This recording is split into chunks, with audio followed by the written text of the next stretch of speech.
Saintess summons skeletons. By Morn. Chapter 41, Trial. The thing floating in the center of the hall didn't make a move for a few more seconds. Sofia tried her best to calm herself down. Ding! How bold! Wielding a peer's hand. Bearing so many wills. A most intriguing saint. The fate is yet undecided. Choose for yourself. She focused on every word like her life depended on it, because it did. She tried to answer, but it was hard to even breathe. The whole world was swaying in rhythm with the tremors twisting the archangel's body. When the last message appeared, the being of light disappeared, leaving behind a dark room and 3 doors inscribed with glowing scriptures. WH. Maybe it's better not to think about it. Focus on the trial. Fool's Courier. The tranquil tale of a lost letter. Knowledge is in reach. Middleman's impersonator. Being lost is but a mindset. You shall find the way. Thief's commitment. There is no escape. Opportunity awaits the bold. First one seems like a safe choice, if the text is to be trusted. Knowledge is in reach, but knowledge about what? Is it related to Way of the Fool? Second door is about being lost. I'm already lost enough. Third is, straight up scary. No escape. She thought over the pros and cons of each door for a while. What it looked like was that each door offered a different trial for a different reward. Cooley said nothing about a situation like this. Finally she came to a decision. She braced herself and reached for the third door. The Archangel's first words were that I'm bold. This can't be a coincidence. Right? As soon as she touched the door, Sofia's vision went black. Sofia woke up kneeling in a throne room, facing a seated old king looking down on her. 2 knights were holding her arms behind her back. Her mouth was sealed by a strange magical gag that prevented her from making any sound, as she found out when she screamed in pain. The knights weren't being gentle at all. She tried to resist, but she was powerless in their grasp.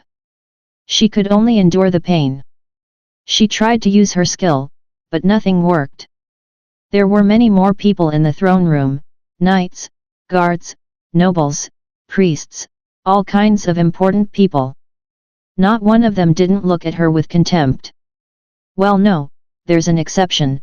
That girl crying in the tall man's arms isn't looking at me, I guess. Is he a prince or something? Ah. Everyone looks even more mad at me now. The graying old king frowned. He let out a sorrowful sigh. Aurelia. What were you thinking? Stealing Ellen's seal wasn't enough? You wanted to take her life as well?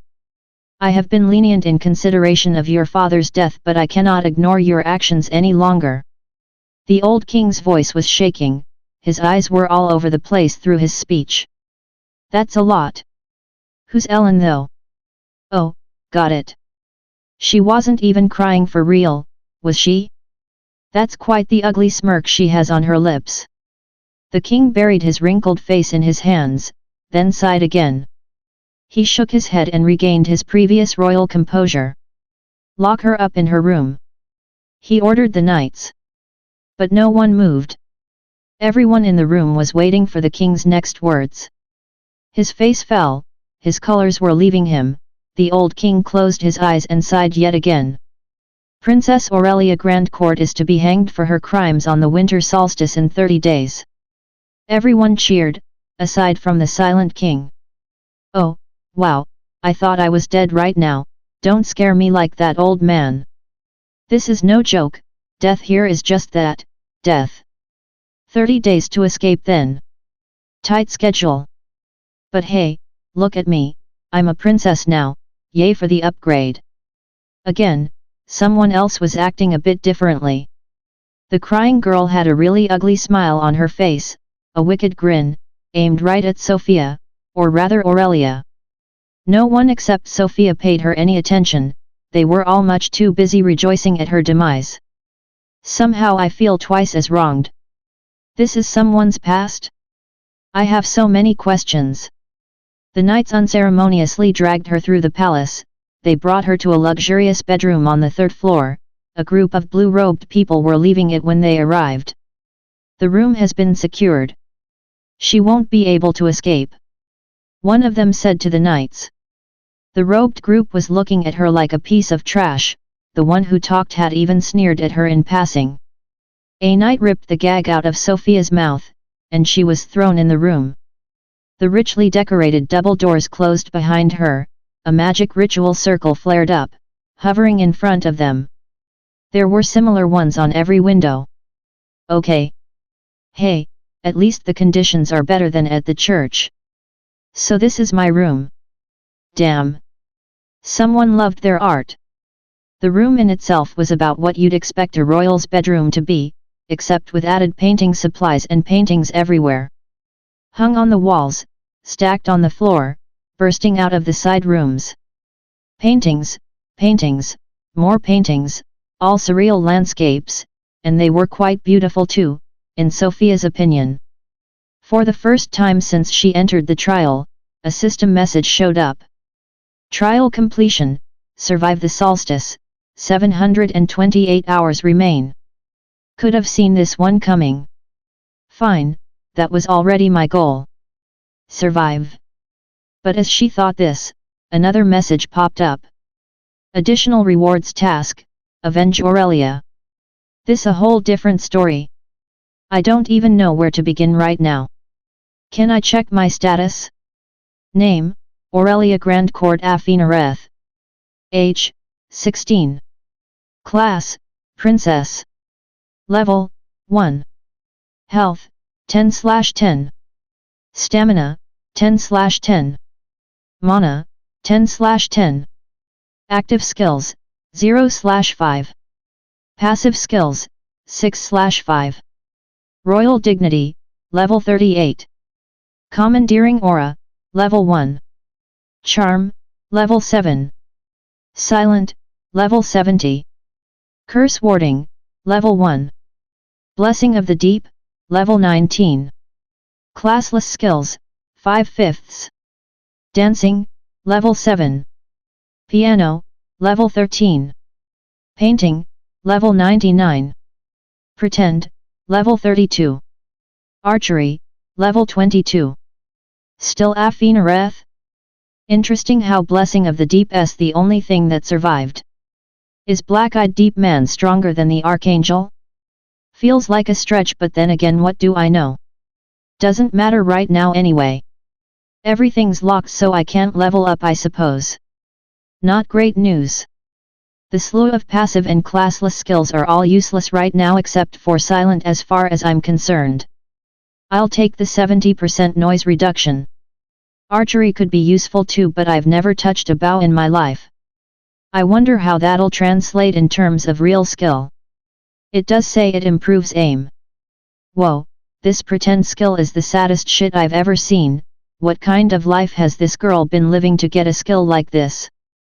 Pretend, the mood of people around you is 32%, 1 * skill level, less likely to be affected by your negative emotions. Having gathered all the information she could off of the status page, Sofia set out to find a way to escape. There was no way to escape. This room was a dead end, a well-disguised prison cell. Not only the door and windows had been magically sealed, but the walls, floor, and even ceiling were protected in a similar manner too. She couldn't make a single dent in them, and breaking the seals was clearly out of her capacity. She had also explored the room and closets, but there wasn't much to be found besides the paint, a large piano and dozens of dresses. Surprisingly, for a princess she didn't own that much. She didn't even have a lot of jewelry, the only standout being an oversized sapphire ring carefully tucked away in a lockbox. Finding the key wasn't all that hard, it was hidden in a pot of paint brushes. Sofia had stumbled upon it before even noticing the box that was sewn on the backside of the largest painting in the room. She pocketed the ring, just in case. All in all, what had surprised Sofia the most was how different she looked now. This girl, in both size and stature, was much closer to Alith than she was to Sofia. Honestly, Sofia thought she looked a bit plain for a princess. The dark circles under her eyes didn't help her looks either. Was this princess an insomniac? I had my doubts before, but the more I stay here the harder it is to believe this girl could try to kill anyone. If I get only one thing out of these paintings, it's that she wanted to be anywhere but in this room. It's almost too obvious that she was framed. Or am I reading into things too much? The king wasn't happy about this whole affair either. He's probably her grandfather. It's as if he didn't believe her to be guilty either. So why the death penalty? That's way too harsh for a family member, more so one who didn't actually kill anyone. Is he a heartless bastard or what? And then why'd he look so depressed?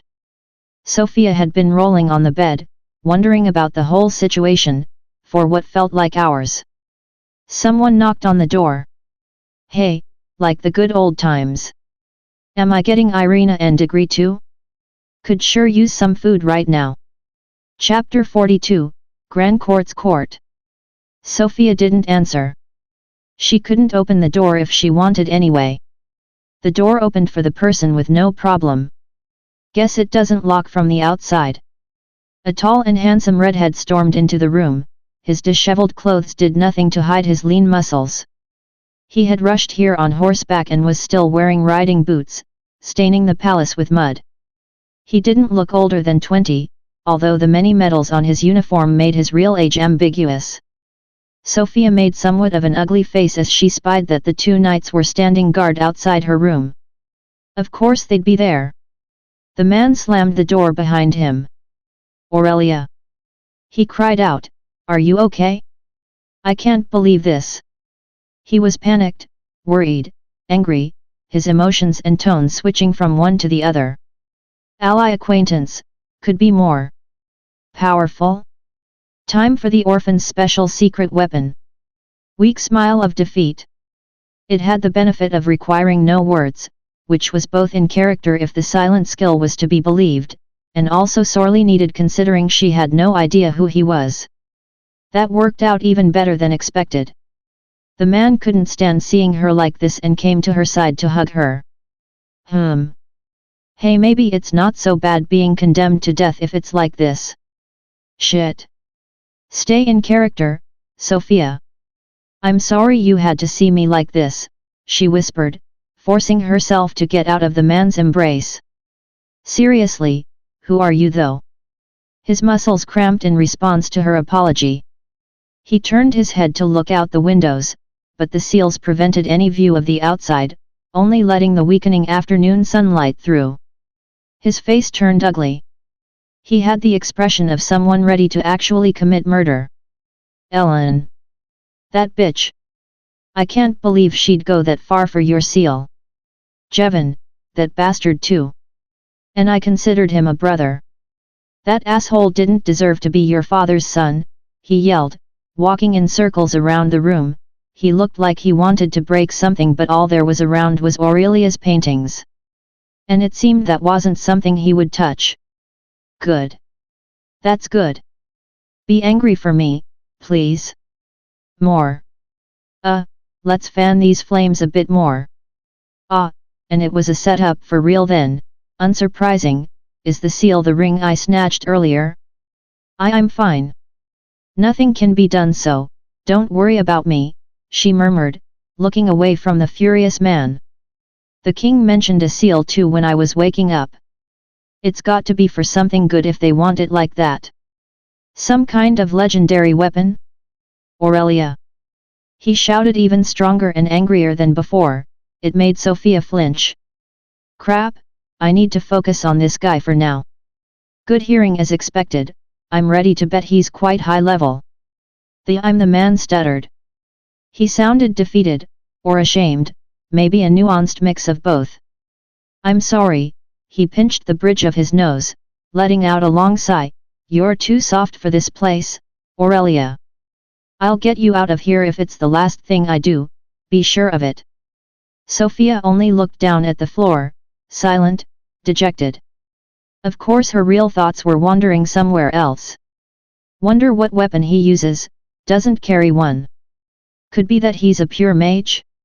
Why the muscles then? He walked to the door with a new resolve. only to stop before knocking and taking out his necklace instead. It was a fine gold chain with a thin pendant representing a hand grasping at a half moon. He almost stopped himself multiple times while taking it off, only to finally hand it to the princess. It looked like it broke his heart for him to part with the piece of jewelry. "Wear this at all times, it will protect you," he whispered in her ear as he shakily clasped it around her neck. "Don't let anyone else see it." "This.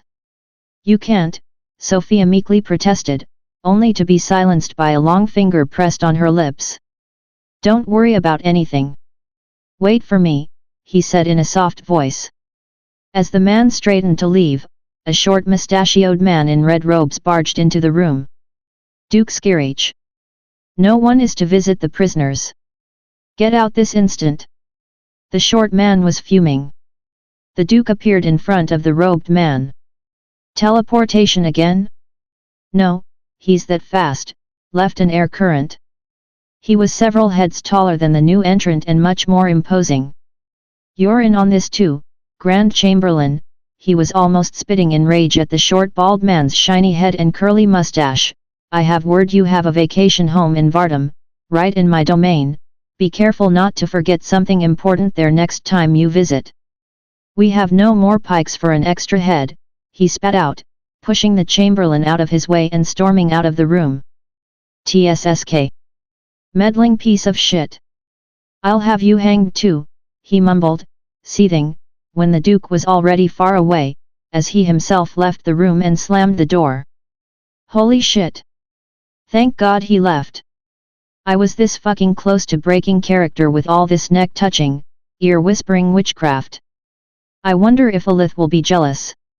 "Duke Skirich, The trial's theme is the past.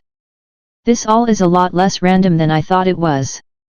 This guy's family eventually took over the kingdom then? That's huge. He's definitely no pushover." She looked back down at her newly acquired necklace. "So this is where the flag comes from. From a sun to a moon. Damn, am I going to wake up covered in sand when I get out? I am, aren't I? What if I die during the trial from sand suffocation? The angel won't let that happen, right? Right? How did I make such a dumb mistake? I always knew this pendant would come to bite me in the ass someday. And of course I don't have identify anymore, annoying. I'll have to add this Chamberlain folk to the additional tasks hit list too. This guy, Ellen, then was it Javan? Javan? What a shit name. Maybe the Knights too? How thorough do I need to be?" And while staying at level 1, Sofia was wasting away on the princess's oversized bed.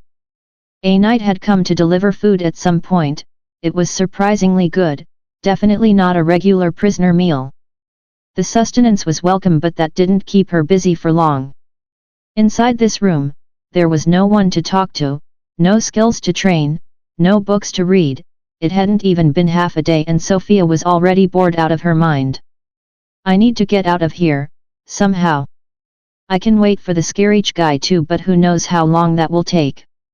The opaque windows let in a diffuse lighting, bathing the silent chamber in the cold moonlight. Sofia got out of bed. She grabbed a palette knife from the painting supplies and scratched the floor at every corner. No holes in the spell's protection here either. So much for trying to dig out. The bed then. Too heavy. Clothes are an impractical support too. Can't carve it in the canvases, too shallow. All that's left is paint. Under the cold light of the moon, pots and pots of expensive paint were poured on the back of equally pricey painting canvases, laid flat on the floor, filling up the wooden frames. 4 should do. I'll make a 5th one just in case. There's still plenty of space on the floor. But God, the smell is killing me. Why do ritual circles have to be so big anyway? Can't we make a smaller version on a scroll like for the classless skills? Her pourings completed, she went back to bed as bored as she had left it. At least the sheets were godly, it was the best bed she'd ever touched, even the pillows felt like clouds. Probably. What does a cloud feel like? I just hope the paint doesn't take ages to dry. If only I could open the windows. I hope Alith is doing better. Chapter 43, Day 8. A full week. It's been a full week. Sofia was dying from boredom and anxiety. She was a powerless captive yet again, and there was nothing she could think of to get out. Nothing happened besides 2 meals coming in every day. At this rate she could already see herself being hanged in public 3 weeks later. And contrary to her stay in the church, she couldn't even look out the windows. She had prepared the support needed to draw some rituals if need be, after all she knew a few, though none were usable right now. Her hope was that maybe they would feed her a full small animal like a cooked rabbit or something, then she could use the bones, but even that was unlikely. All she had to pass time was a mountain of Aurelia's paintings. She had studied them all already, it had given her some more insight on how to act as her, but she would still need to play it by ear most of the time. That was if anyone actually showed up. She couldn't even hear what happened outside her room, the locking spells prevented even that. Apparently it worked both ways, either that or the knights guarding the room had very good self-control. She had tried many ways to get a reaction out of them, but nothing ever made them open the door to check on her. I could disappear and they wouldn't know until the food came in. Someone opened the door. Speaking of which, already mealtime? But it wasn't the usual knight, or anyone she knew, it was a sleek, black, furred fox beastman, covered in blood and gore. Guess the knights are taken care of. He sheathed his daggers and wordlessly grabbed Sofia's wrist. She could do nothing to resist. At least he's not killing me. What is he doing though? Realistically he could only be here for 3 things. Either kill her, rescue her, or steal her ring. She had a hunch it was probably the second option. The Duke really came through with his promise then. How will he get me out though? She doubted he had killed every guard on the way to her room, and she likely couldn't follow the same route he had used due to her inferior physique. The beast warrior ripped out an orb from his belt and broke it in his hand. Sofia expected something to happen, but nothing came from the weird action besides a glass orb now littering the ground around them. He still held onto her wrist with a bloodied hand, silent. The royal guard was coming. The door had stayed open and Sofia could see the knights charging from the other end of the palace corridor. 10s of them. She looked at the beastman with a worried expression. He was utterly unconcerned by both her and the incoming knights. She wondered what could possibly give him the confidence to stay unmoving like this when it happened. She felt a tug at her consciousness. Her soul was drifting away by itself. It was uncomfortable. Before she realized it, she was standing next to the beastman in a dark forest. On a rock nearby, a teenage boy was heavily breathing. Sofia couldn't contain her expression of shock when she saw him. A pale, pretty face, elegant appearance, long ears typical of a vampire, a long-sleeved outfit with yellow and black rhombus patterns. He looked way younger, but his was a face she could never forget. Cardinal. Catching Sofia's glare, and still panting, he did his best to weakly lift a hand. Hey, never seen a vampire before? I'm Nicey, and the mute guy is Fox. Armand, Duke Scarage commissioned our party to rescue you. He should still be at the palace holding the knights back with our 3rd member. She almost nodded and thanked him for getting her out of there, barely catching her mistake in time, and instead acted shocked and worried that the others were still fighting for her sake. She would keep the words to a minimum to prevent any slip-up. While it wasn't that important with Cardinal and Fox, they could report to the Duke later and he might notice her change in personality. Well, that was all based on whether she had correctly guessed Aurelia's personality in the first place or not. Don't worry for them, they will be just fine, he said as he got up from his rock. We need to get moving, this is still close to the palace, I couldn't summon 2 people from any further, even with the catalyst, so we're not safe. A carriage is waiting for us at the forest's outskirts. All right, thank you. It's really hard for me to act so soft-spoken and timid again. I still can't believe she had silent at level 70. The group set in motion to join the carriage. The walk through the forest was silent and tedious. Eventually Sofia couldn't contain herself anymore and asked a question, acting as a clueless princess be damned. "Excuse me, Saintess. Can I ask you a question?" "Oof, caught myself in time, the loss of way of the fool's analytical thinking bonus is really showing, shouldn't make dumb mistakes like these." "Oh, but of course, I don't mind, I'll take anything to make this excursion less drab, in fact. I just thought you didn't want to talk." "So, what may have piqued the princess's curiosity? Is it my exceptional fashion sense perhaps? I just wondered what kind of class you had to be able to move people from so far." "Ah. But you don't have to answer if you don't want to. This isn't a very polite request, so that's it." He sounded more disappointed that it wasn't about his clothes than offended by the rude question.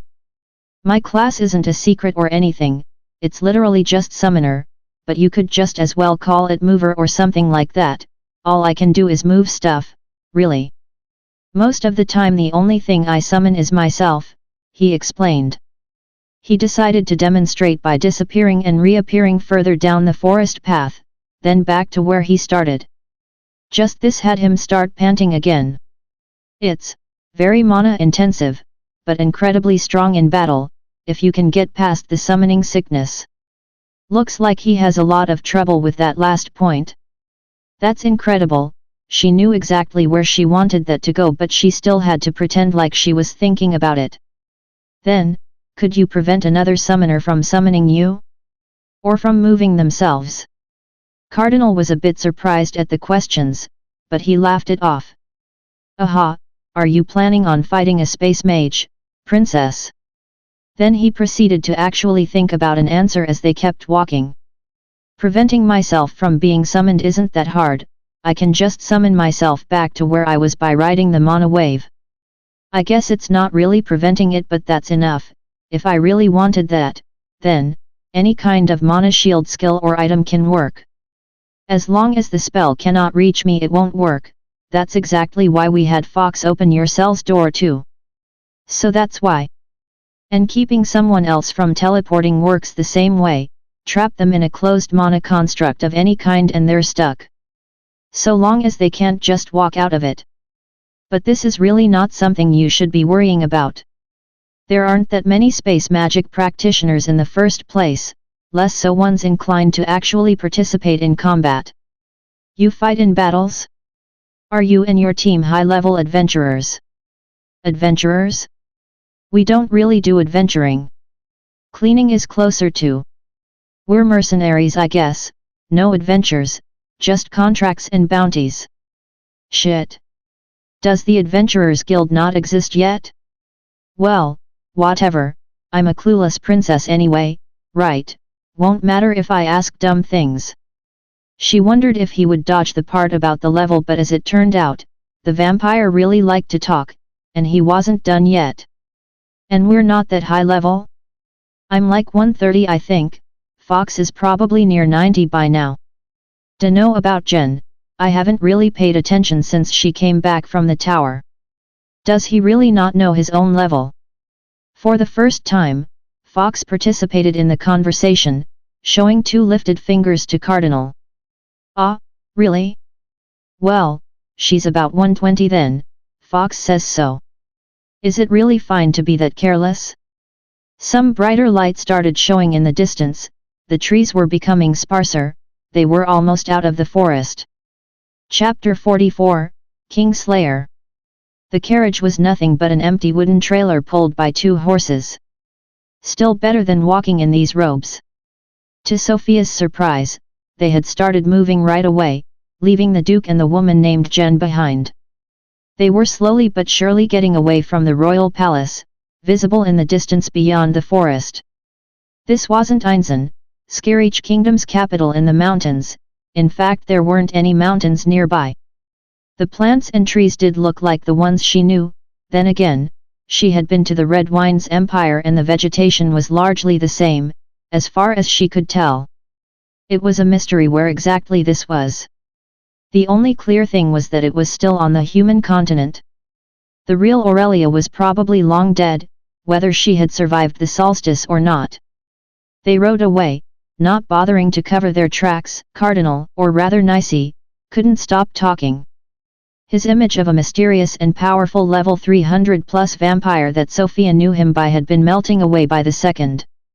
She had questions about the ethics of interacting with these false images of real people, not that she could do anything about it. Learning more about the vampire was an interesting experience. Most of his stories revolved about him doing dumb things with his skills. Things like teleporting into a sealed wine barrel, or trying to fly by summoning himself in the air multiple times in a row.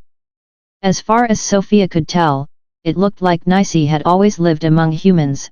He never mentioned other vampires or any kind of family. Weird. Where did his niece come from? Her name was Astelia, if I remember correctly. She asked about siblings, but he dodged the question, so she didn't press on. She also learned more about Fox through Nicey's stories.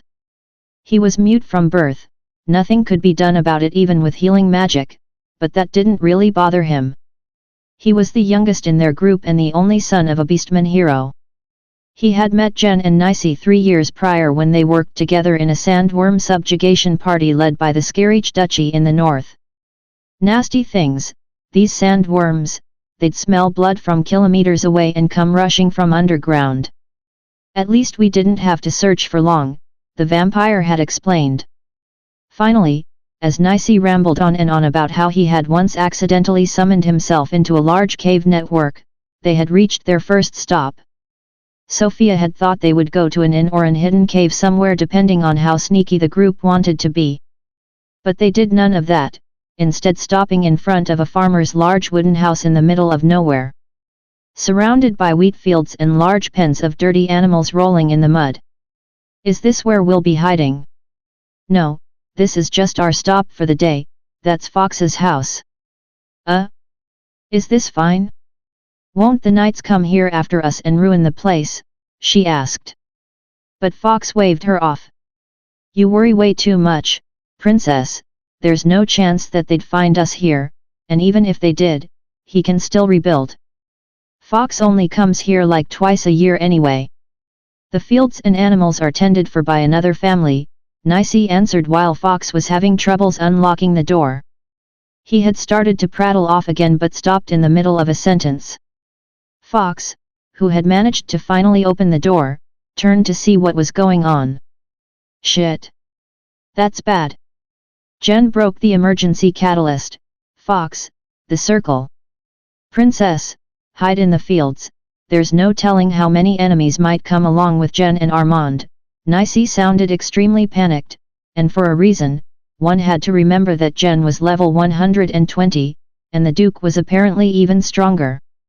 Nicey was already channeling a skill while Fox was toiling away at extreme speeds, carving a large ritual circle in the surrounding gravel and dirt with a tiny hoe.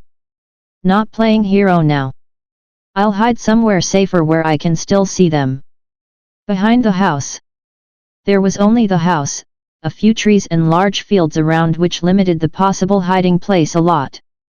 She observed as Fox finished the circle and placed a dozen small shining blue stones all around it. Nicey's skill finally activated.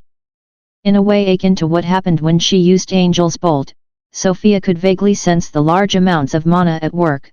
The stones all lost their luster one by one until only one remained barely lit. 3 people appeared at once in the circle. The tall and tanned girl wielding a ridiculously long sword was without a doubt Jen. Duke Armand Scarich was back to back with her, holding a fully lightning-made longsword.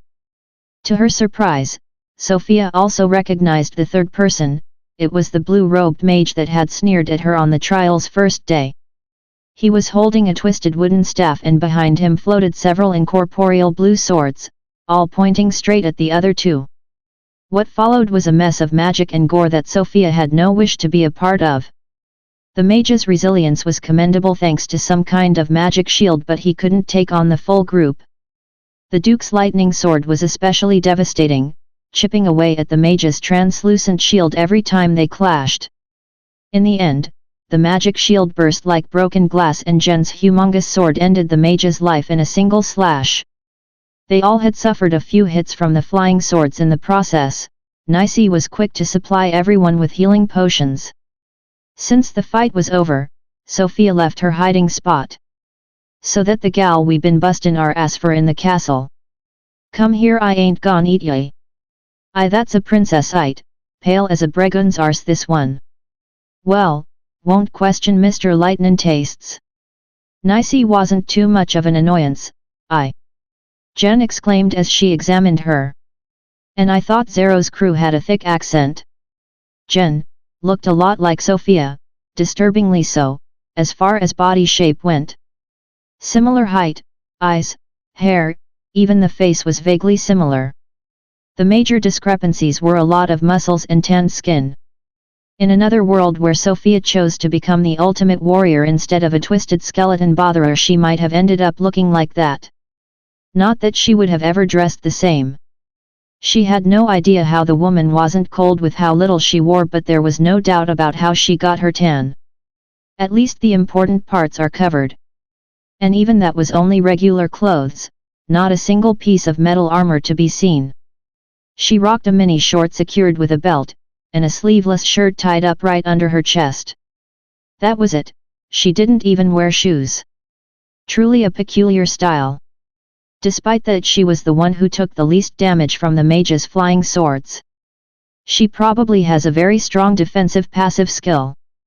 Must be nice actually. The bone armor isn't that much of a bother, but I still have to wear it for it to work. The encounter might have been stranger had Sofia been in her actual body instead of Aurelia's. Could she be an ancestor of mine? Meh, seems a bit too much, I don't buy it. Seeing how the princess was lost in thoughts, Jen changed the subject. She kicked the halved mage's upper part and turned to Nicey, "Loot the fool, we don't know shit about magic items. Hope the robe ain't worth much, 'cause I ruined it." Duke Armand got over his initial relief of seeing Aurelia be safe and well. He smiled at her briefly and tapped on Jen's shoulder. "Jen, we have no time for this."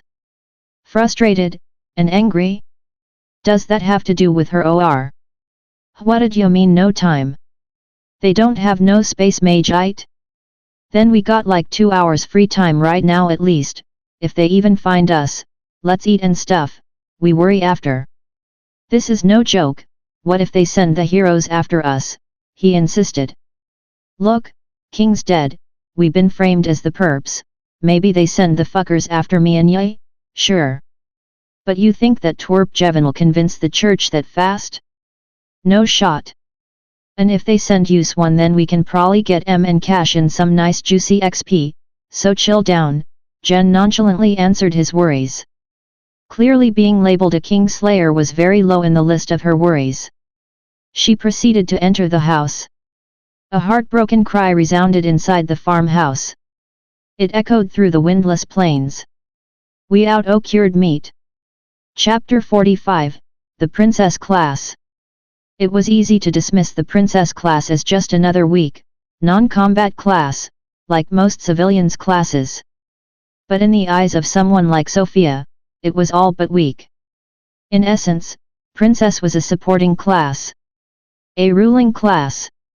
And it was all thanks to a single skill. Commandeering aura. The Duke was well informed on what kind of threats King Jevon could send their way. The army, the royal guard, the church's heroes, mercenaries. Mercenary groups strong enough to be a threat were all neutral to each other. They had an honor code of sorts. They would never attack Jen's group, so this was one less thing to worry about. The army was mostly composed of soldiers in the low 50s, only a select few generals being above level 100. And these were all too weak to be considered a real danger in the short term. The army could only be a problem if they sent a full battalion their way. But this was a logistical nightmare that Jevon couldn't manage by himself in a short time. That left the royal guard and the heroes. In the Duke's own words, Jevon was a paranoid little shit, and there was no way he didn't find a way to get rid of the royal guard during his coup. Either way, he'd never trust them to go against the Duke. Even if they were somehow still here and loyal to him, that would be leaving himself without protection. Which meant one thing. He could only send the heroes after them. Especially since Aurelia had taken her seal. Armand had laughed like a madman when she showed them the ring. Apparently it was a real blessing that she had it with her. The seals were used to open the palace's heirloom safe. You needed all 4 of them to do so. He didn't explain any further, basking in the joy of knowing that Jevon couldn't get his hands on what he had wanted all along.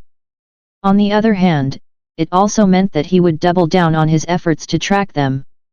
The current hypothesis was that all 4 of the kingdom's heroes would be sent after them. And that was the whole problem.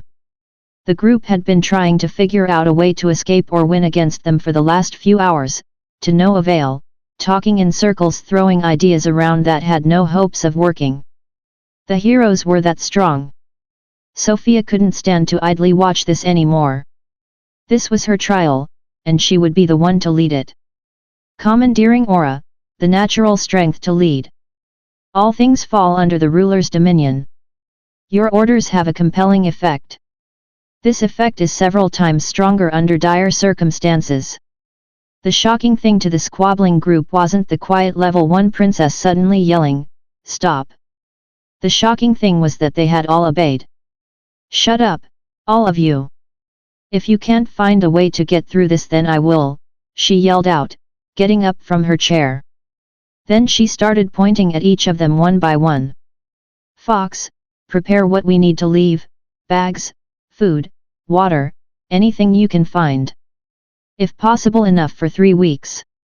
Nicey, you said you roamed all around the kingdom, draw me a map and mark down every town, fort, and caves that you know of, dungeons too, ruins, old battlefields, or any place we could trap or fortify. Focus on the area around us first. Armand, write down everything you know about each hero. Jen, I want you to tell me all about the strengths and weaknesses of your group, Armand included."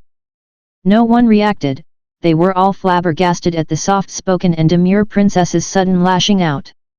"Now," Sofia had expected an objection, at least from Jen. To her surprise, despite how absolutely astonished everyone was, they nodded and got to work. Even Jen was waiting for Sofia to allow her to talk. Royalty is still royalty. They went to another part of the house to have their talk without the sound of Armand and Nicey scribbling away on leather parchments. "And that's how we usually fight. I go over our individual strengths now?" Jen asked, to which Sofia only answered by a slight nod. Strangely enough, after the sudden outburst from Sofia, maybe it was an effort to fit in, but Jen had started suppressing her accent while she explained things to the princess, which made understanding her a lot easier. Fox is an agile fighter, hunter class, decent at close combat but better with throwing weapons, or assassination. Can't have him hold up long against a hero, poor lad doesn't even have 2,000 health.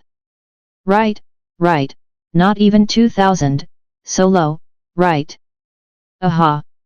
Nicey can do some real nasty summoning tricks in battle, but not for long. He's a vampire so he can take a few hits, his problem is his skill's mana cost. Still, he can fight. Could probably busy a weaker hero for a while. Can do more things with proper setup, like with circles and stuff. What about the Duke? Sofia pressed when Jen was hesitating about where to go next. Lightning Man's a whole nother pair of gloves, has to be over level 200. Didn't go all out in the battles today, I can tell. Worrying thing is how his lightning don't have eyes, know what I mean? Not great in team battles.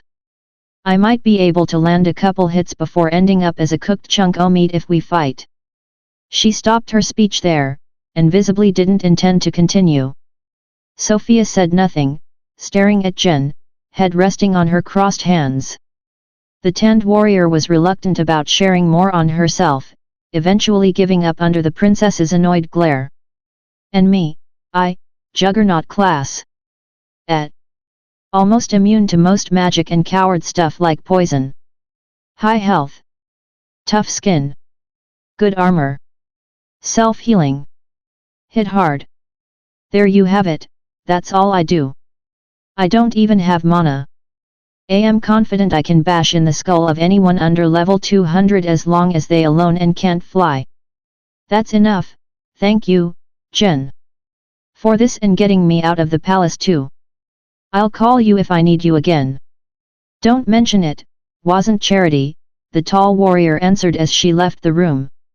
Alone in the small bedroom, Sofia threw herself on the bed and stared at the ceiling for a while. This trial. It's way too fucking hard. Duke Armand knew a lot thanks to his position. He had delivered the parchment with the known details of the four heroes during Sofia's conversation with Jen. She had only glanced at it, but the first line was enough to make her feel despair. Human, level 299, unknown class stone mage, rarely leaves the church, no additional info. Cooley was at the same level and she had literally stopped and rewound time.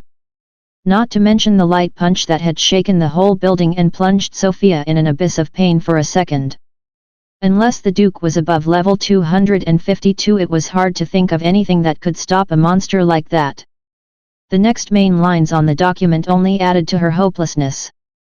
Gojin, four-armed tiger beastman, level 200 plus, pugilist class, alcoholic, violent tendencies, blessing of endless rage. Innocentes, human, level 150 plus, paladin class, extremely loyal to the church, blessing of the scholar. Gabriela Garcia Fontes, human, level 150 plus, Sun's ordnance class, strong healer, distaste for fighting, blessing of wings. Of the bunch, Armand only knew Gabriela in person, noting that she was unlikely to agree to hunt them down or show up at all. Gojin and Innocentes were about sure to come after the seal and they were likely to fight to the death if needed, loyal dogs of the church that they were. The worst part was the level 299 hero. Not much was known about them, but it was likely that they would come, as they had lived under the church's care for many decades. How to survive this? Maybe if I leave the seal here for them and flee by myself they won't come after me. But then the bonus reward is gone too, can't avenge anything without helpers at my level. With my group being so weak compared to the enemies, there aren't 1,000 answers. Weakening the enemies isn't an option right now. Fleeing is bound to fail, outsmarting the opponents won't be enough to cover the power difference. There's only one way left then. Increasing the power of my group. I know just the thing. I had always dismissed it for being crazy, but now. Time to see how well I remember the last ritual of the old grimoire. Chapter 46, Unethical. He tried his best not to show it, but the Duke had been the most surprised at Aurelia's sudden change of personality. He had known the princess for a long time. Sofia could tell that him silently approving of her decision to take leadership was in great part why the mercenary group was so cooperative. In the end, he was still the one paying them. And she was grateful that they had actually decided to stay. It was dubious whether the church would come after them at all if they left her here to die with the royal seal. When her plan to survive the fight started to include old necromantic rituals though, she didn't think they would all just nod and follow her orders. So she lied to them.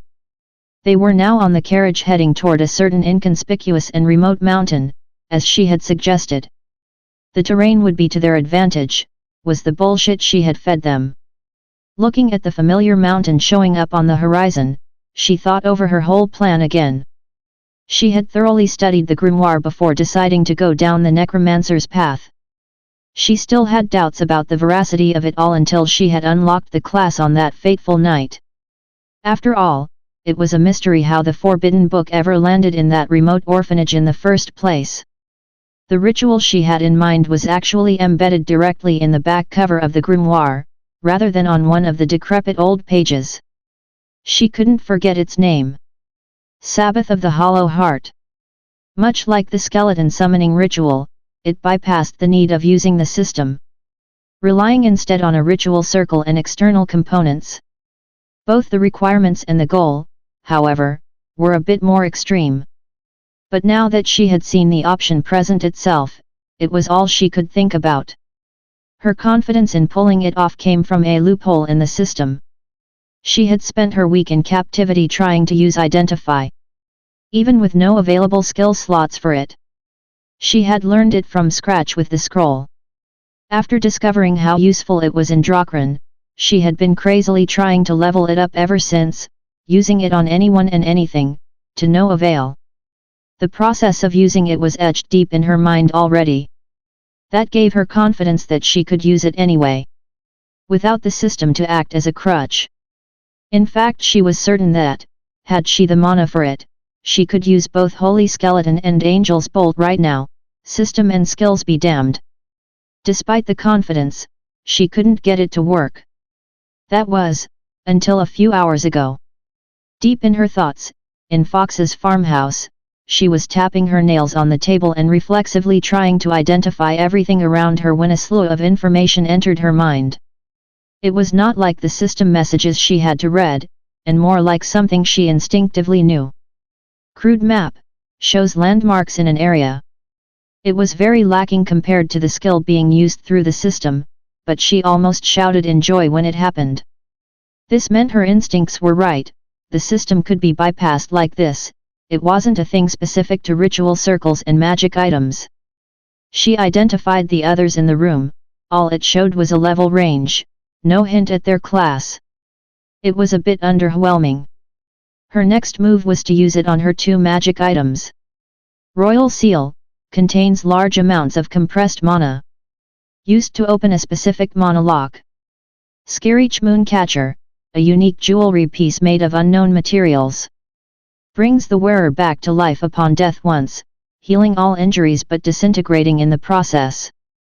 If fighting the royal guard to get Aurelia out of there wasn't enough to prove the Duke's love for the princess, him giving her such a precious lifeline didn't leave any doubt.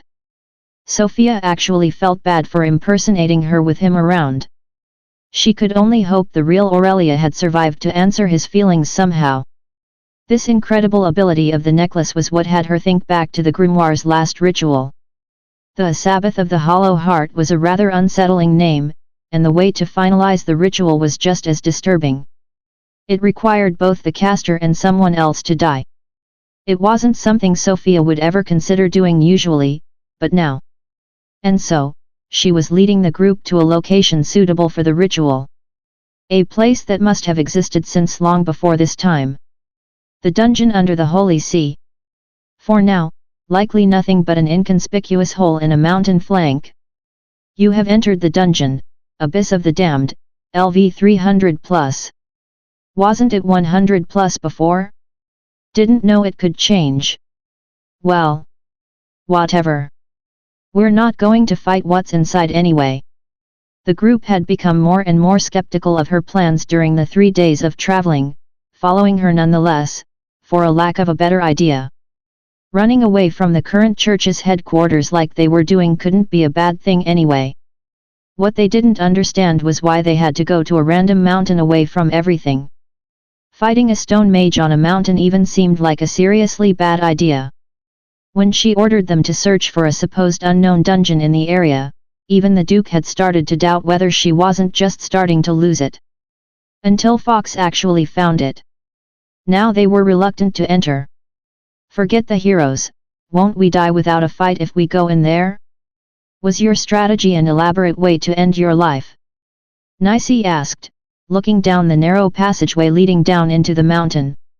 I didn't bring us here to fight through the dungeon. I need to, you'll see. Armand, Jen, can you please lead the way? The monsters shouldn't be too strong at first, we'll be going down to the 5th floor's pit, just follow my directions.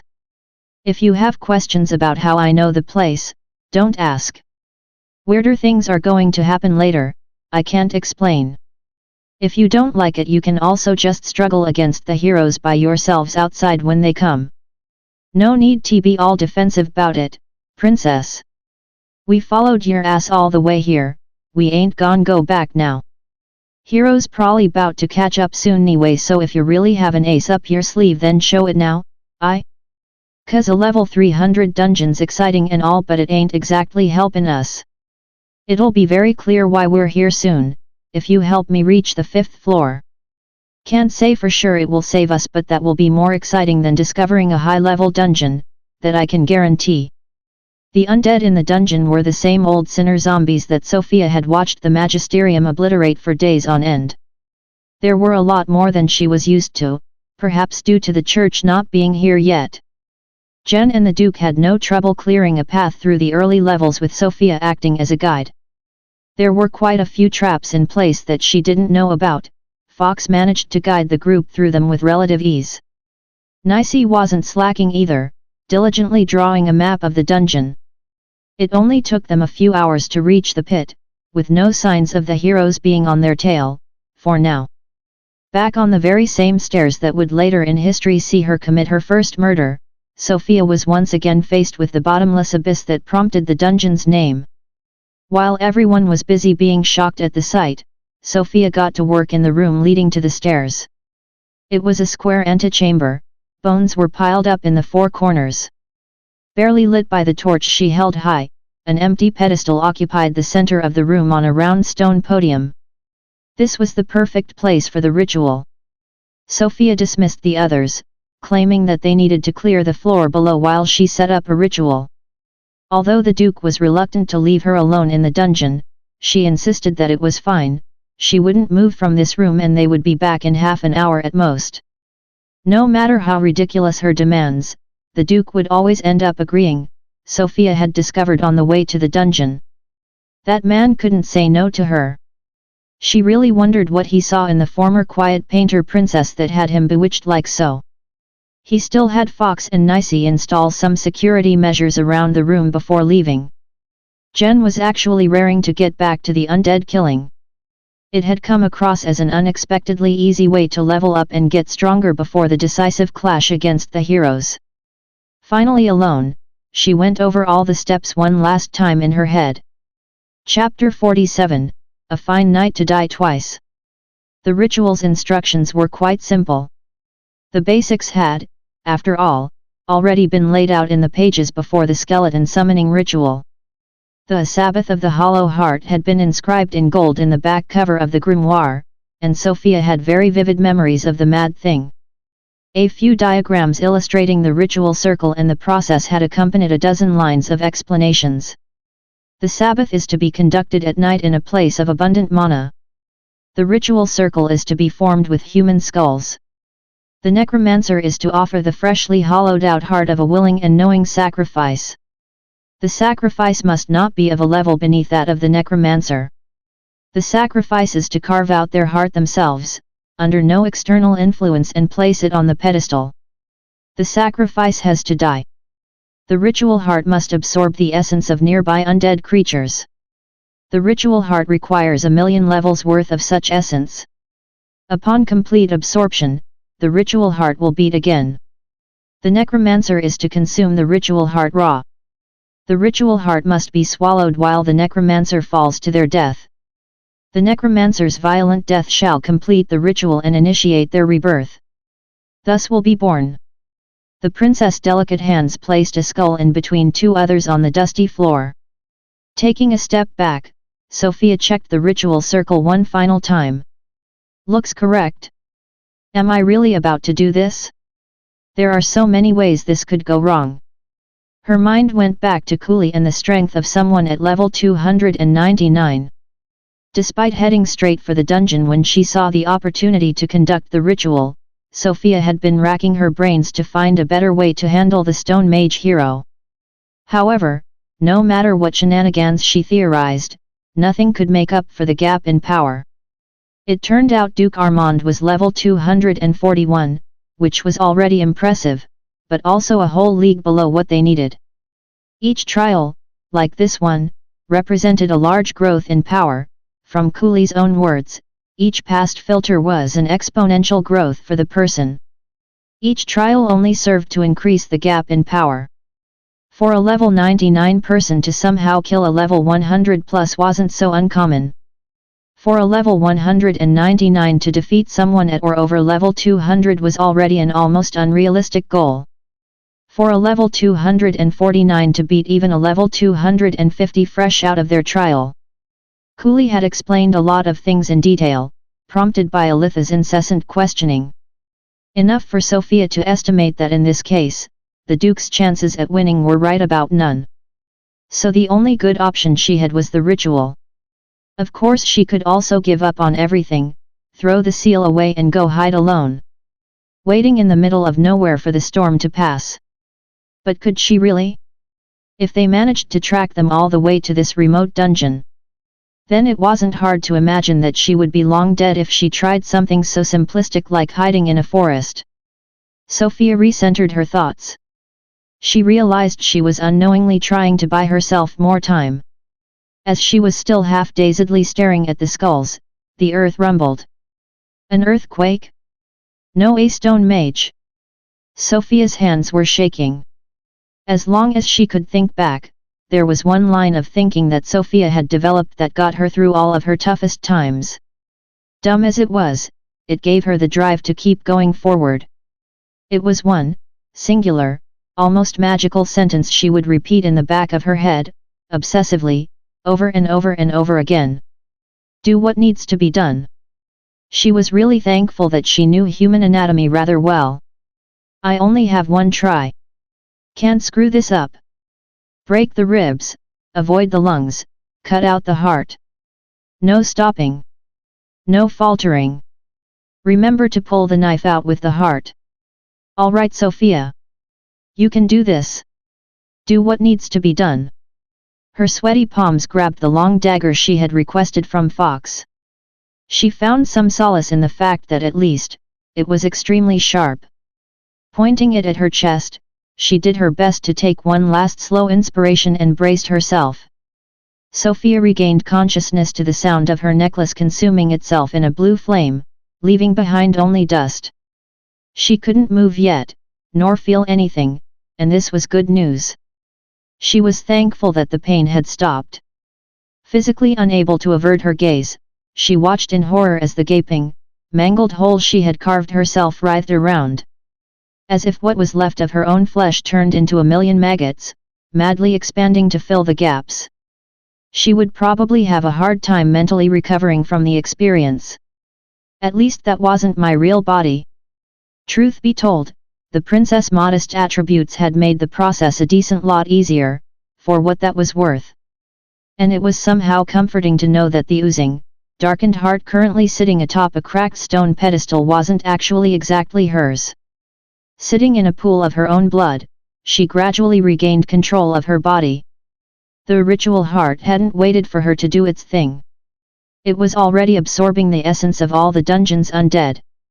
It squished and squirmed on the pedestal, producing wet suction sounds. Please beat. To reach the next step, 1,000,000 levels of undead essence was needed.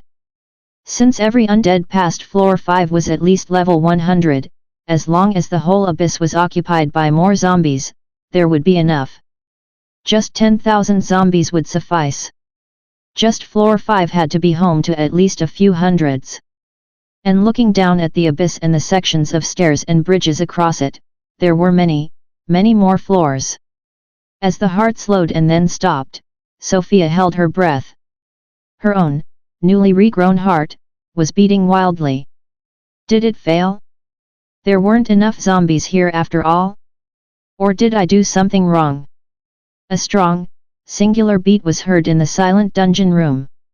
The sound rippled and echoed, powerful and domineering. No. It wasn't a mere sound, it was a shockwave. Space itself rippled in its wake. No time to celebrate. The short earthquake she had felt before starting the ritual had occurred multiple times, becoming more and more frequent. As the ritual heart finally decided to beat, the mild earthquake was becoming constant. As if the planet itself had been angered. The hero's coming. Sofia grabbed the heart, and, without looking down, took 3 long steps before jumping off, straight down into the dark abyss.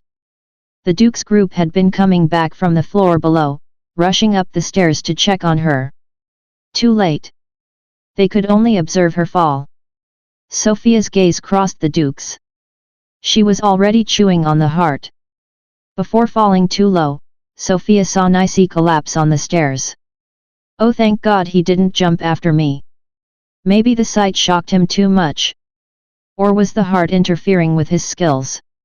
I'm pretty sure he can fly. Past this last distraction, she focused on consuming the heart. Clearly the ritual had changed the thing already, and it couldn't even be called a heart anymore. It was absolutely disgusting, and the fall didn't help, but somehow, she managed to rip through the fleshy ball and swallow it down during the fall. Although everything was black from the lack of light, feeling the rancid air pushing back against her, she could tell the ground was almost there. This can't hurt more than what came before. And it didn't. For the second time in less than half an hour, Sofia died. Did it fail? Lost in complete darkness, she didn't feel a thing. It was as if her thoughts were all that was left of her.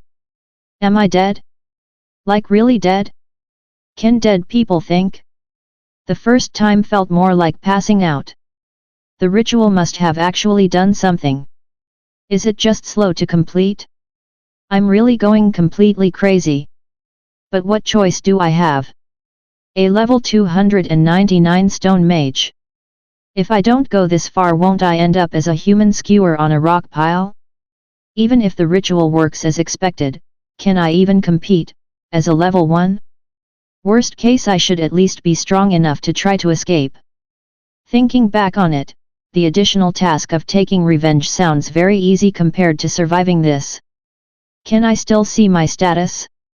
Age, -1. Class, Princess. Level, 1. Health, 0/89,640. Stamina, 0/89,640. Mana, 0/89,640. Error. Skills module unavailable, please try again later. I just found a cure for aging is the good news. The previously missing name appeared while she was taking in the weirdness of her status, accompanied by a system message.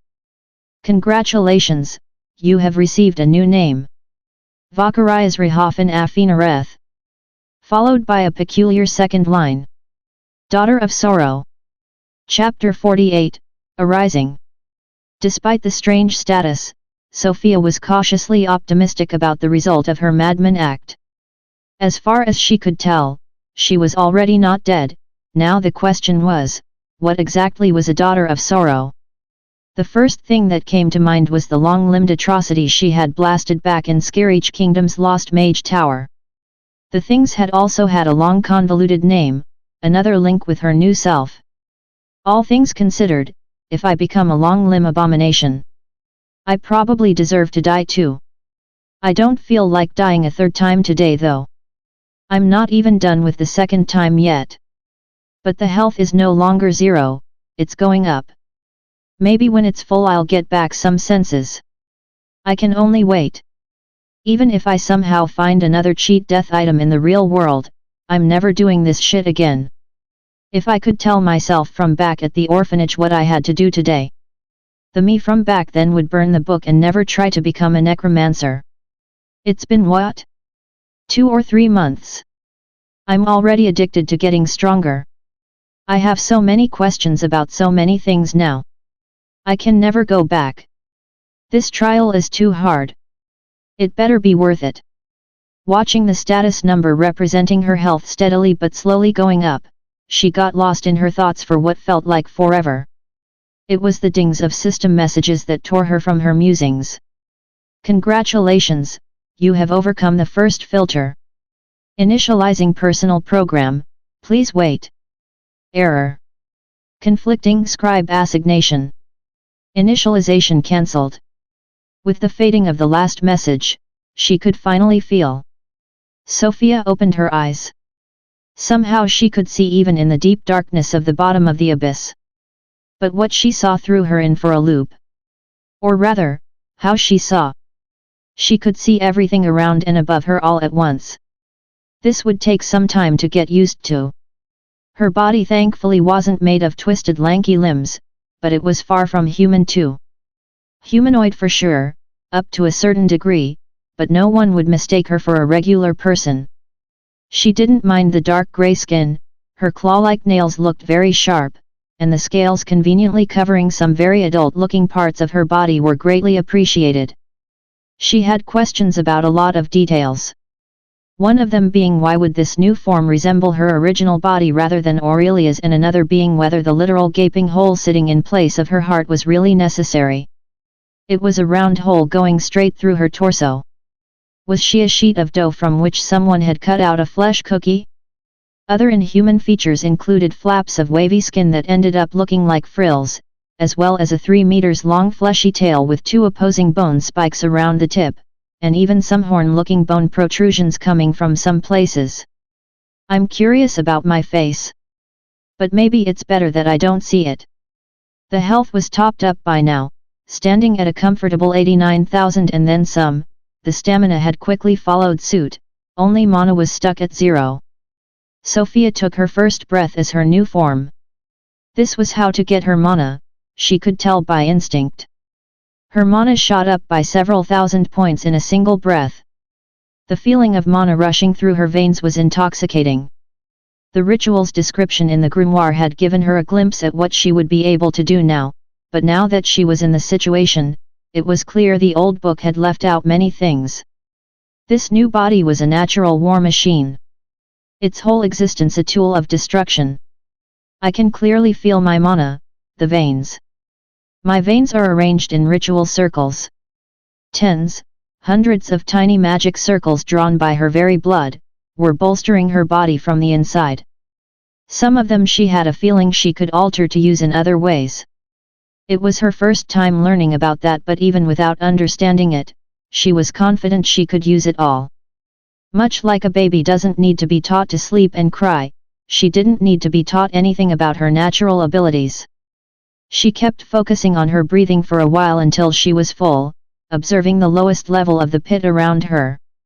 She was sitting on a sea of bones, some of which she had crushed when she crashed down here. Some stairs led to the level right above, and the top of a large double door could be barely seen, buried in the tons of jumbled bones.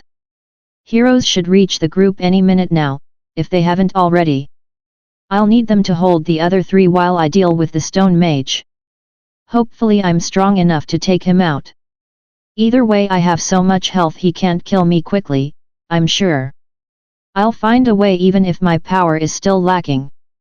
Before going up, she picked up the seal from amidst the crushed bone debris.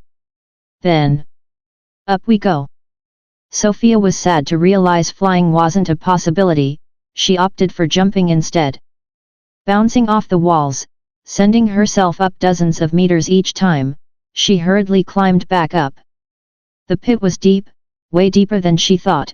She upped her speed but still couldn't see the top. This dungeon had to be several kilometers deep, no wonder it managed to supply the 1,000,000 levels for the ritual. Who knew how many zombies wandered these forgotten halls? Probably enough to destroy a whole country should they find their way to the surface. Her pointed ears picked up the crackling of thunder. Already fighting? I need to hurry. Sofia's dark form rushed up the pit like a fleeting shadow. She barely touched the walls and bridges before jumping up again at high speeds, leaving behind dust clouds and a mess of crushed debris. There was no doubt that everyone up there noticed her imminent arrival. The glow of the Duke's lightning finally reached her through the pit's unnaturally dark atmosphere. The man was flying on wings of pure electricity, attacking a bulky and bald black man with his signature lightning sword. The man wore nothing but a simple orange robe. Large stone shields hovered around him, protecting him from the Duke's repeated assaults. He stood on a stone platform he had summoned out of the wall somehow. Hero, LV 299. Sofia opted against directly attacking him, he had heard her coming anyway, negating any advantage of surprise she could have had. She instead perched herself like a gargoyle on a stone protrusion in the wall, slightly above them. Maybe I won't even have to fight, what if he sees me and gives up? Or we could negotiate. That last thought of her didn't last long in face of what she noticed next. She was still adapting to her wider vision, and that scene higher up the pit had escaped her. The mute beastman that had rescued her a few days earlier, Fox, was dead. His bloody lower body dangled from under a massive cube of stone that had pinned and crushed him against the wall. Nicey and Jen were nowhere to be seen. She hoped they had managed to teleport away. As if to confirm her previous thoughts, the mage spoke. Return to dust, demon, he yelled at her, waving a hand in her general direction. Following his hand movement, a large cube of stone flew straight at her. Why cubes, I wonder? Would have made spears instead. Her instincts told her, nothing. This meant it wasn't that dangerous. She had the impulse to dodge screaming from the back of her human mind, but her body didn't feel the urge, so she decided to trust her ridiculous health pool. As an experimentation on her durability, the stone block slammed into her with tremendous force, but she didn't budge. The stone crumbled, it had impacted something much sturdier. Sofia didn't feel a thing. I don't think pain is part of this body's package.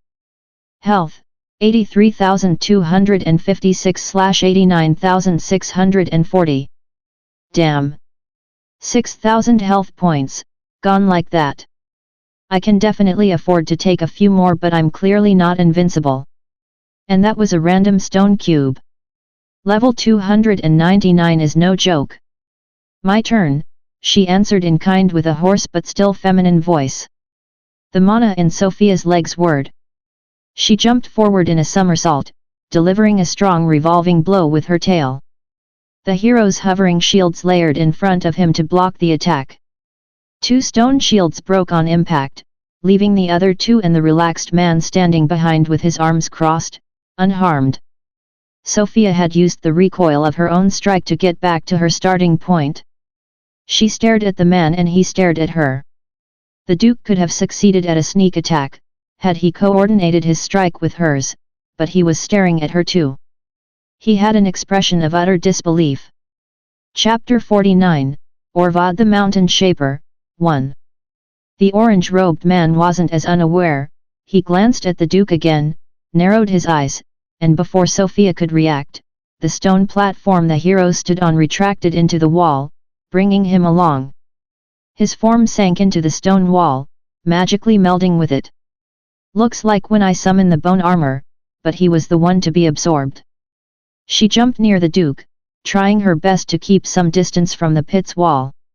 She feared the hero would try a sneak attack by appearing behind her, but it seemed her worries were unfounded. Did he escape? Aurelia? Is that still you? The bewildered Duke stammered. I'm shocked he can even recognize the princess like that. Maybe the face didn't change that much after all. The tremors that had been shaking the mountain for a while were getting stronger by the second. Yes. But now is not the time for that, Armand. Her short answer was enough to clear his mind. His face showed doubt, then worry, then acceptance, all in a second, before reverting to his usual seriousness. Chunks of stone had started falling from above, the tremors weren't showing any sign of stopping. If that kept going, the dungeon would soon collapse on itself. All right.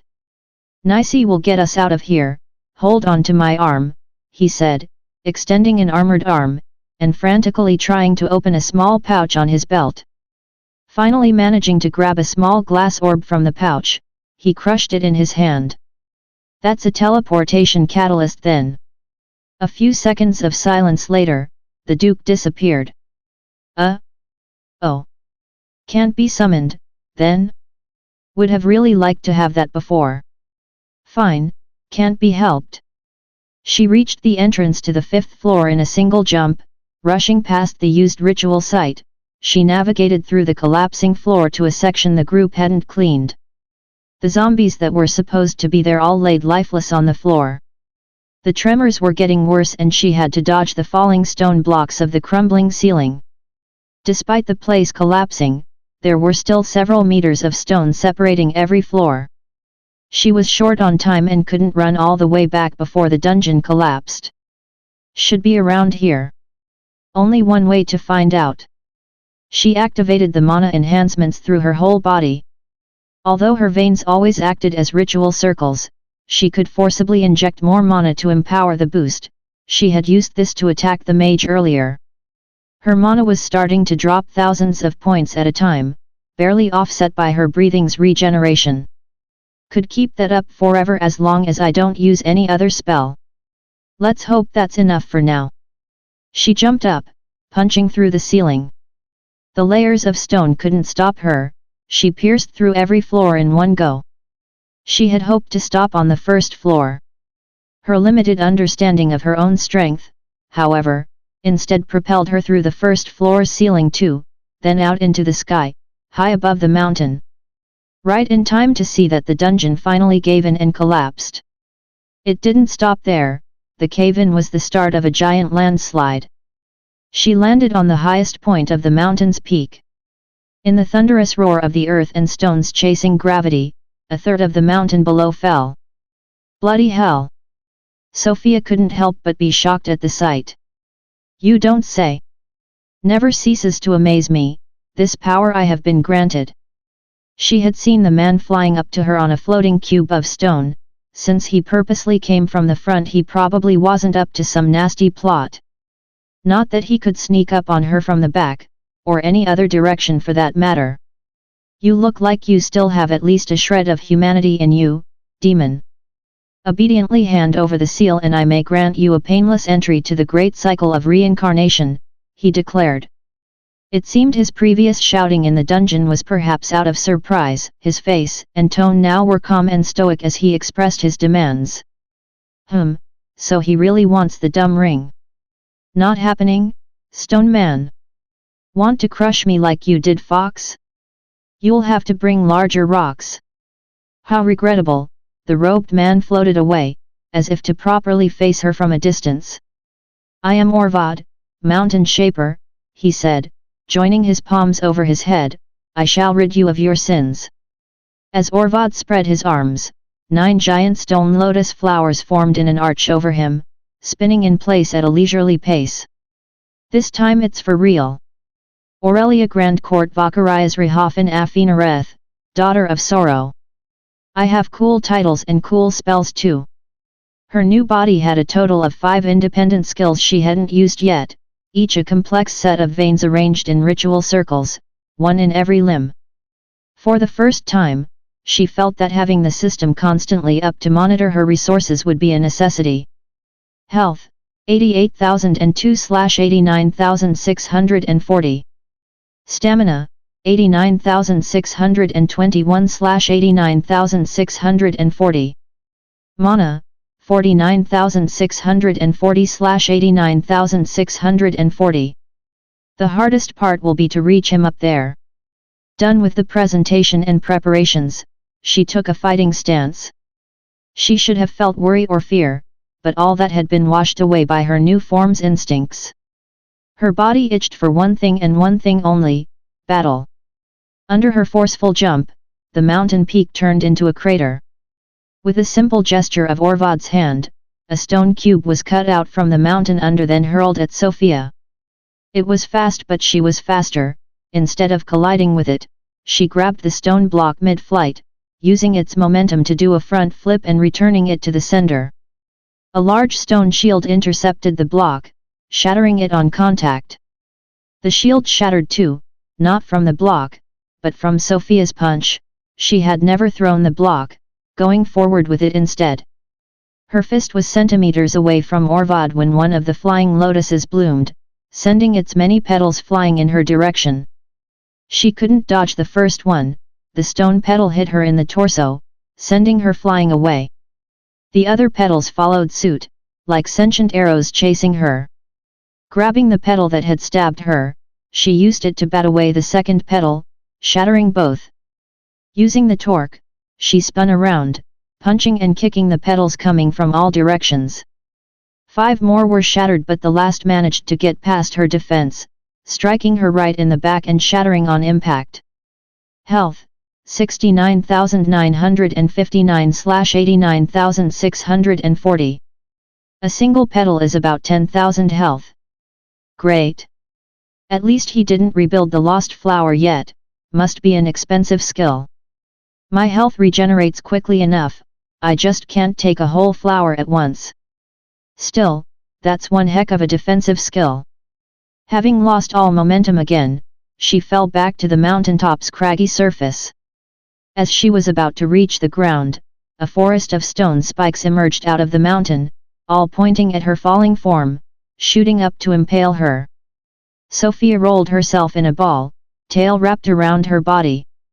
Her back and tail were the most armored parts of her body, it would damage her less if they took the hit, that was all she had time to do. Like a cannonball, she crashed through the spikes and landed on the ground, forming yet another crater that only deepened when she jumped right back up. This time, hundreds of stone cubes were floating around, having been forcefully pulled from the mountain, ready to get thrown at her from all around. As they closed in on her and were about to crush her, Sofia activated the skill in her left leg. Regret, make a different decision in the immediate past. The description of the new skill flashed by her eyes as she found herself back on the ground, where she had just jumped from. Above her the stone cubes all collided where she had been a second ago, exploding in countless debris.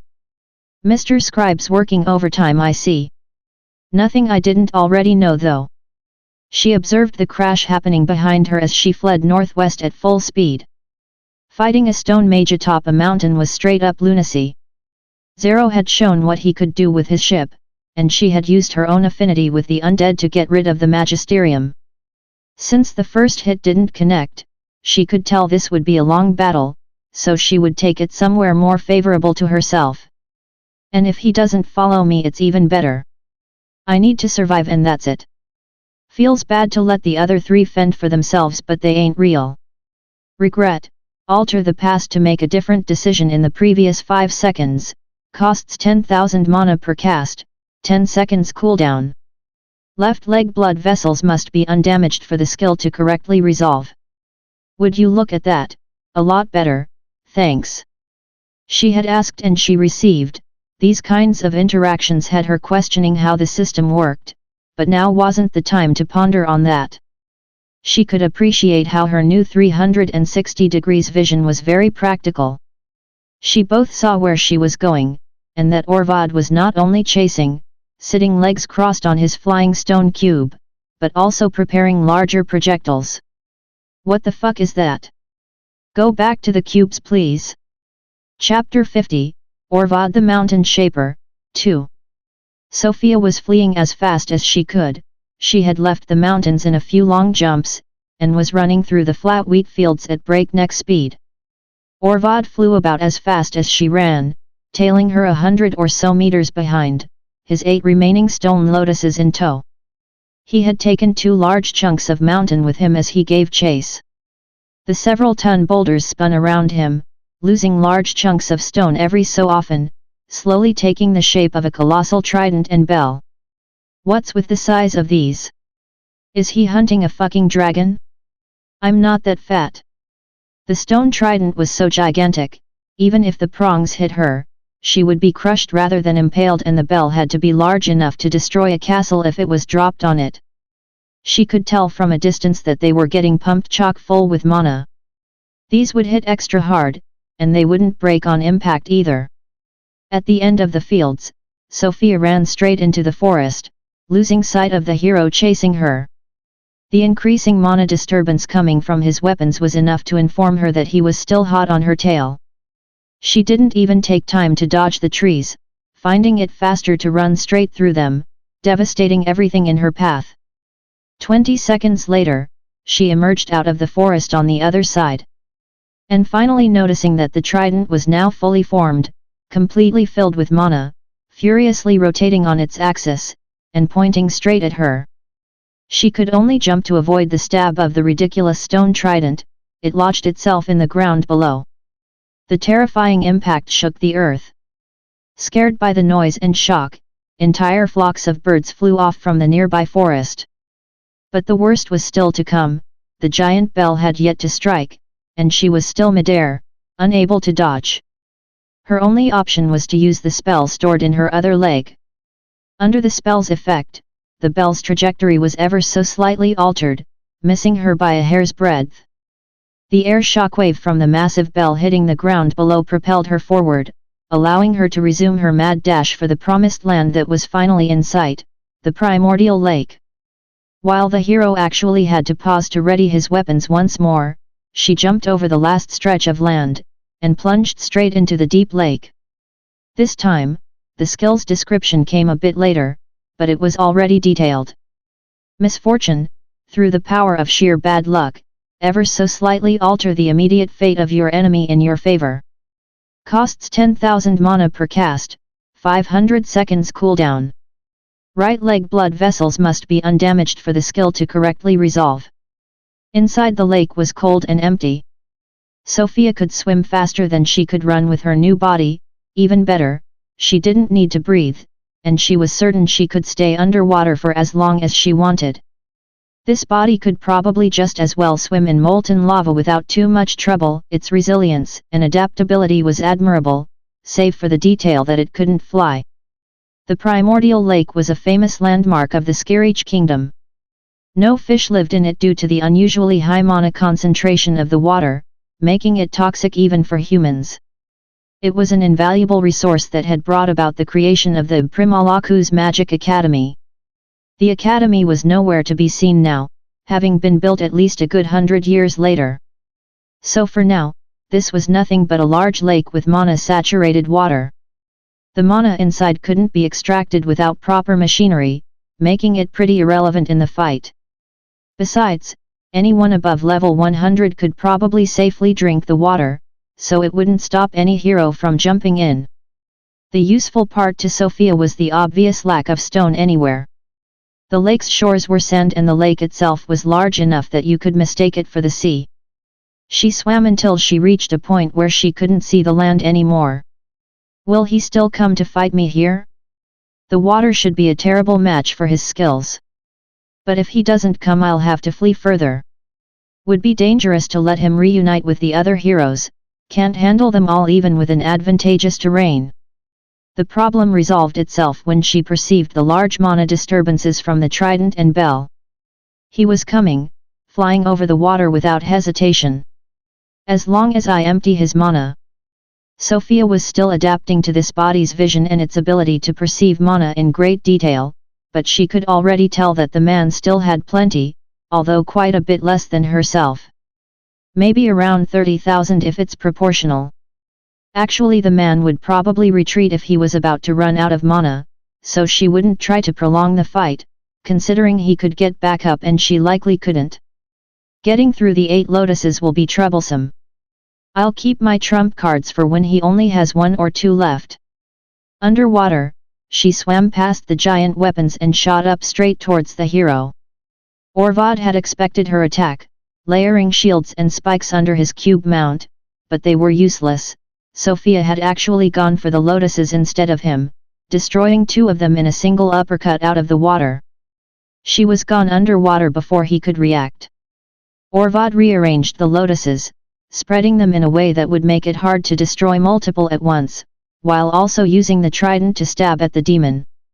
For him, fighting in the water wasn't only a disadvantage, as he could stab with the giant weapon without having it get stuck in the ground. The bell was on standby, spinning in place above him. Sofia soon launched an attack on another lotus. She couldn't destroy it in time, the lotus spreading out by itself, launching its petals at her before she could reach it. They never reached her, getting lost in the mana-dense water. She had used regret, which had made her choose to attack another one. That was 2 flowers dealt with once again. She plunged deep in the lake to have a second to think. Although both of her strikes had worked, dodging the trident was an arduous task and misfortune was still on cooldown for 20 seconds, so she wanted to wait that out before her next attack. 4 flowers left. Now if I can get rid of the bell I could manage to find an opening. With how he keeps it over his head I can't touch him without getting slammed too. Alright, this will cripple my speed but I have no choice. Time to see in action why this was a necromancer's ritual.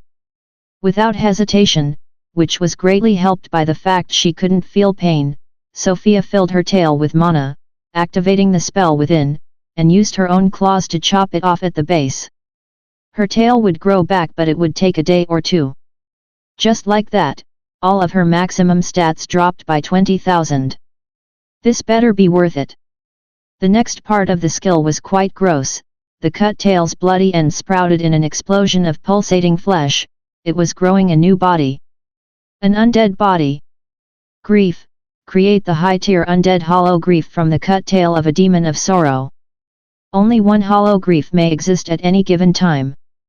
The hollow grief has no active skills, but it copies the demon of sorrow's fighting style and physical capabilities.